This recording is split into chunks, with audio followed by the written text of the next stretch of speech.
Hi everyone. Before I get started, I wanted to say that I think this is probably my last video of the year. I'm going to be busy the next week, so I don't think I'll be able to get a video out next weekend. So I'm wishing you all a happy holidays and a happy new year. I hope you have a good time in the next year, and I will see you then. I will be back with more videos at that time. Okay, so this video I'm doing something a little different from my last video of the year. In the previous game, it was a pretty interesting game, I thought, and fairly close.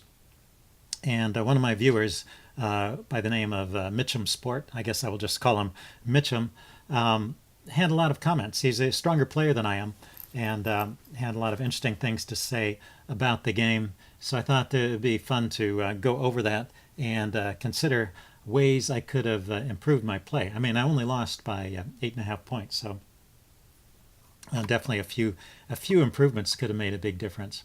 Okay, so let's take a look at this game. I have the black pieces. My opponent has the white pieces. He has 6.5 points of Comey, so it's an even game, and I need to win by 7 points. I have to have an extra 7 points on the board to win this game. So this play in the corner here is kind of interesting. I'm not so familiar with this, and I looked this up in the Joseki dictionary, and there's no Joseki for this, so it's just an unusual play. It didn't seem to go badly, but maybe I was being a little too easy on him. Probably I should have played here. I think that was also one of Mitchum's suggestion. The old proverb says, "Hit the head of two stones." So that was probably a mistake to extend once more and then hit. Gave him a little more territory than he needed, but that's kind of a small thing. So let's take a look at this. This was an interesting point in the game when he played this move K15. Now I didn't respond to this, and I don't think I have to. It's not threatening to kill anything, so I can play away, and I did. But after this, I lost Sente pretty quickly, and this stone eventually became kind of a menace. So what Mitchum was suggesting was that I should find the time at some point to play some kind of limiting move, like, for example, this move here at J14. That would limit the stone's influence in this direction, maybe help build some territory over here.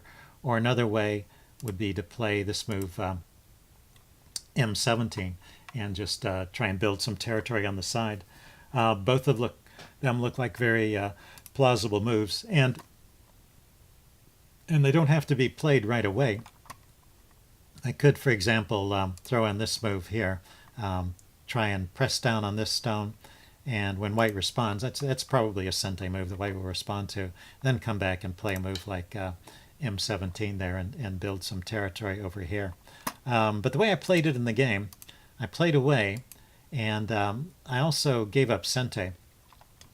Now, I had heard sometime, at some point, I had heard that a double approach was, an interesting way to deal with a case where you had approached a stone and there was no response. You can do the double approach. But I think these stones are not quite in a good relationship to each other. So if this stone were up here, for example, they would be a little closer, and maybe they'd be a little better coordinated to press down on this stone. So I think maybe this play here was incorrect. I mean, another possibility was I could have played something like could have put a stone here instead of down there and just bring these two a little closer together. Anyway, the fight went like this. I played on this side and he kicked, and then I extended, and I was feeling like I have to play another stone in here at some point to connect these guys up. I just was feeling a little weak over here, and after I protected this cut, he got to a white got Sente and got to play a big move here. So this double approach in the corner just did not work out for me. I did not end up with Sente, and I mean, I did surround this area, so I did prevent it from expanding, but I did not gain any territory myself, and I sowed the seeds of a potential big territory over here for white. So let's continue on with the game. Let's see. Yeah, I approached the other corner. Mitchum was suggesting actually a high approach, is a better idea in a case like this. And I think I have to agree. With the high approach, I'm looking down maybe at placing some stones in here and breaking up this connection. With the low approach, like I played in the game, I was looking at this side and trying to build over here, but it's giving up a lot over here. So that may be a better way to approach that corner. Anyway, he kicked, and then he pincered, and I responded by counter pincer. I think this was okay, but there were some alternatives here. Mitchum suggested that I could play down here, and I think that's an interesting idea. It's more of a fighting continuation. So I am just trying to surround these stones, and also I'm breaking the connection between the stone at D3 and the stone at J3, and that will help prevent white from building much territory over here. And let's see, if white just plays passively here, just defending the corner in some way, I don't know if that's the best move. There may be other moves to defend. Then I can actually play on top over here and limit the influence of this pincer stone in that way. And if white decides to, that was that continuation. If white decides to fight, I think this fight is probably okay for me. I could extend, into that. I could extend there and cut, I guess. And if he counterattacks my stone, I can cut this way. And this looks like a pretty good fight for me. It looks like I'll capture a stone here or here, yeah, that should be a good result for me. So probably white is not in a great position to start a big fight right there. So anyway, that's interesting. I don't think this is too bad, but right here was also another chance, and so I think this move was another chance where I could have played E3 instead. So just being a little more aggressive towards the corner here rather than letting my opponent so easily link up.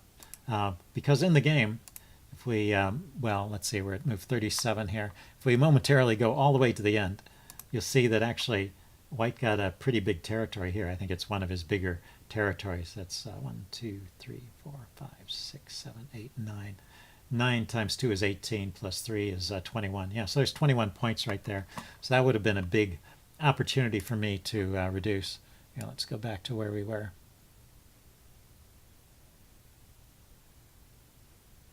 Yeah, we were right here at 37. So, coming in a little deeper here instead of gliding along on top allows white to start building out that territory, which he did manage to get quite a bit. And then one more point right here was another opportunity for me to play a little more aggressively towards the corner. Right here I just defended or connected that stone, which is a very small move when you're just connecting up one stone, unless this is a key cutting stone that you need to save for some reason. But this stone isn't cutting anything. It's just surrounded, and so giving it up is basically not giving up much at all. So right here would be an opportunity to play a little more aggressively towards the corner. So for example, this push, and then if white blocks, then this cut looks pretty interesting. I'm already threatening this corner. White needs to play a defensive move here to hold off, and then I can push down here with 5. And this is sacrificing that stone. He can grab it, but then I can play around on this side. And this is all done with Sinti. He probably still needs to respond.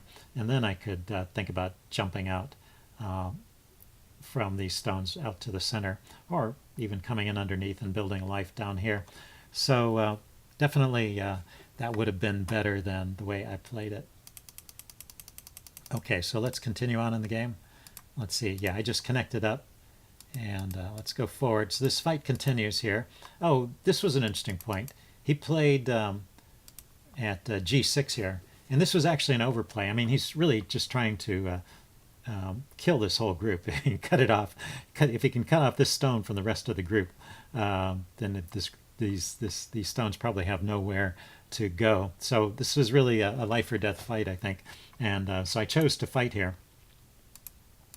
and actually won this fight. So this was good. I didn't predict all of that in advance, but sometimes your opponent's moves will catch you by surprise. You have to recognize those overplays and deal with them appropriately. So I think I responded pretty well in that case. And then here there was a suggestion from Mitchum. Let's see, I played here. I played these three moves. I played here with the peep. He responded. I played here, so I'm branching out. And he played underneath, and I extended. So these three moves, Mitchum thought were kind of slack. Well, I felt like I needed to branch out in some way. He was suggesting maybe I could just simply play this move, just to branch out diagonally, and then if white doesn't respond, then I can go play elsewhere. So maybe I have bigger moves that I could play on the board at this point. Another point is that white still hasn't protected all of these cuts here. So there's there's already one eye for this group, and there's potential for another eye over here, maybe with some pushes and some cuts in this direction, like I showed previously. So although this peep, I guess this didn't work out also. This jump I thought was okay, but this after he just extended here, and I extended, he's actually built some more territory on this side. Yeah, I thought when I played this move I would be helping this group grow, but I never really got a lot of space over here. So I guess this just didn't work out the way I intended. Anyway, he surrounded me on this side, and I counter-pincered, and so I'm trying to build some territory on this side as well as stay alive and make some territory over here. So we define a little wall this way. And well, this builds some space, but he manages to get some space over here, and now he's trying to expand in this direction and eat into the corner in the upper right. So this leads to another set of interesting points. I surround him in the corner, and then I turn here, and I think that was a wasted move. This might be another good opportunity to play a move like M15. This stone has been sitting here all this time, the whole game up to this point, and I never responded to it. And here, this was maybe my last chance, or one of the last chances to really respond to that move. And also, if I could build some territory on this side, I did not end up with that much. That might have been a better way to play it. When I curl around here, I do gain a few points in the corner, but it's not very much. I thought I might gain more because he has to connect, but I have to connect as well, or I just am giving those points back. Let's see, he peeped at this connection, and I just connected here. I think that one is okay. Mitchum said maybe I should have thought about not connecting. Say if I play a big move like this again, and white connects. Well, that's something I should evaluate. That's the kind of thing I don't think about enough during a game. But it's hard for me to evaluate. It's a big trade, basically. It's a trade where, I think white is almost certainly going to capture those stones, and so gain some territory over here, and I'm going to gain some territory over here. Yeah, it's a little hard for me to figure out exactly what that's worth. But if white manages to capture all three of these stones, not only does white get this territory, but white also gets outside influence. So I think leaving that cut there is a little too dangerous for me anyway. So I'm okay that I protected that. But after white plays this stone at 017, I think that's another interesting point where I didn't really respond in the best way. I just played underneath. And this is an example of kind of giving in to what your opponent wants. He's trying to push me down as much as possible, and here I am crawling along the second line. So I've totally given in to what he wanted there. If you think about it, these two stones are, they're not that strongly connected to any other white stones. In fact, the nearest white stone is over here. And I have a pretty strong wall here, so I should probably consider the fight as my first option. So maybe playing a move like this, M17, to pincer this stone and to cut it off from this stone over here. And if he tries to connect, I can at least build a little wall here, and then maybe I can come around on top of this stone to keep it cut off in this direction. So, I have the potential for building out in this side, and I've built a little more territory for myself over here. So that seems just a better response than playing underneath. Seems like I get more territory by harassing these stones, and white still is going to have to spend a move to play at N15 to solidly connect these guys up. So yeah, I think this should be good for black. Better than what I played. I just played underneath here, and now white has scooped out some more potential territory, and also he's managed to connect to this stone, which has been floating here all this time. Finally, he gets this move in at M17, and he's connected up to it. So he's turned this stone into a real asset. It's helping to build this group, and it's helping to limit my group. So the game continues, I think, fairly peacefully for a long while now, where we just are kind of staking out our territories. I do a good job, I think, at this point in this part of the game of, there's this unsettled area in the middle, and I prevent white from really building anything big there. So I was happy with that. Yeah, it was one of the things that was interesting about this game was that there were a couple of moments that I think I did pretty well. One was capturing over here, and the other was reducing his center influence. But still, overall, he managed to do a better job and come out ahead. So that's why the review, I think, is pretty valuable in this case to identify those things that cause me to lose games even when I'm otherwise playing well. So we're just kind of filling out the boundaries here.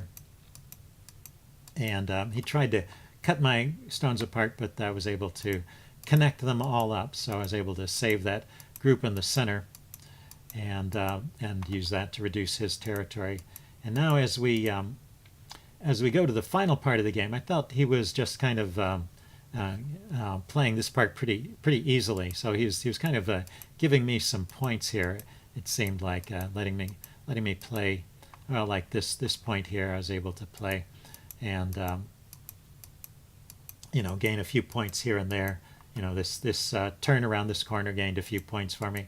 So it seemed to me he gave away a few points in the end game, but overall it turned out he still had the lead. So maybe maybe he had the intuition he was ahead, or maybe he just likes to play this way once it's reached the end game. Just kind of go through it and count it up to see what happens. Let's see. Was there one other point I wanted to get into? Okay, no, that was all through the middle game. So yeah, let's just go back. There was one final point at the end. So let's just go ahead to that. And yeah, I don't think there's any big swings here. There's just a few points here and there. Sides are winning or losing. Now we're getting to the point right here. It's white's move. And now notice that he has this group, which is an intrusion into my area. And so it's very important to white to keep that group. And it is connected. I can't kill it, even if it's my turn here. Say I back up and I try to kill it. I have to first connect here before I can approach, and he can connect, and then there's just no way for me to kill it, unless white makes a mistake, which white did in the game.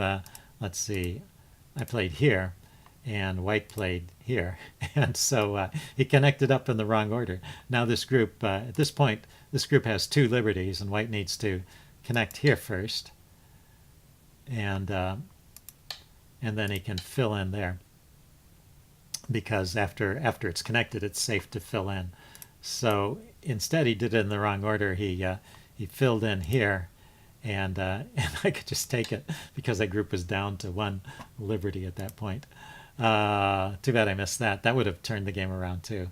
Anyway, like I said, that was an unforced error. He could have connected first, and then if I tried to fill in here, that actually is identical to the game position. So I let him get away with that one. Anyway, that was near the end of the game, and I obviously had stopped looking for those little tactics. Anyway, so that's the end of the game now.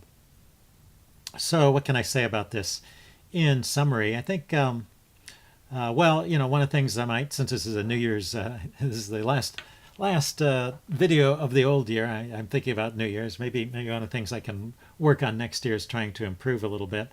And going over your games like this is probably a great way to improve. Look for those bad habits that you've accumulated and see if you can do something about them.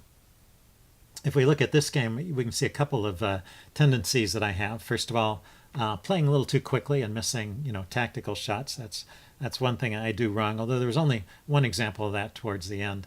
Another thing which I think is more common, another problem I have is I'm playing a little too quietly or a little too passively. So examples of that were when I could have played down here at e3 and poked into this area, or come around on this side and reduced the territory over here.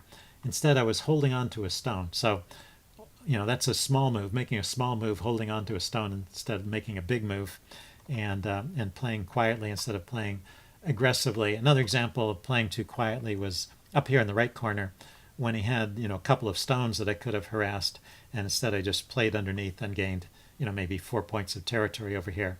I think I could have done better than that. But Go is a very finely balanced game, finely balanced between aggression and defense. You can't go all out and be super aggressive because you'll get punished. You need to build some territory too. But if you're too quiet and you just always respond to your opponent's threats instead of looking to ways to counter them, you're going to get pushed around and end up with just less territory overall. So those are things I can work on in the new year. Okay, well, that's it for this video. I just wanted to say thanks to everyone who's been watching this channel and commenting on it. I appreciate all of that. And, if there's anything you would like me to do in this channel, anything different than what I've been doing, just let me know. I'll be happy to take any of your suggestions into consideration. And, see you next year.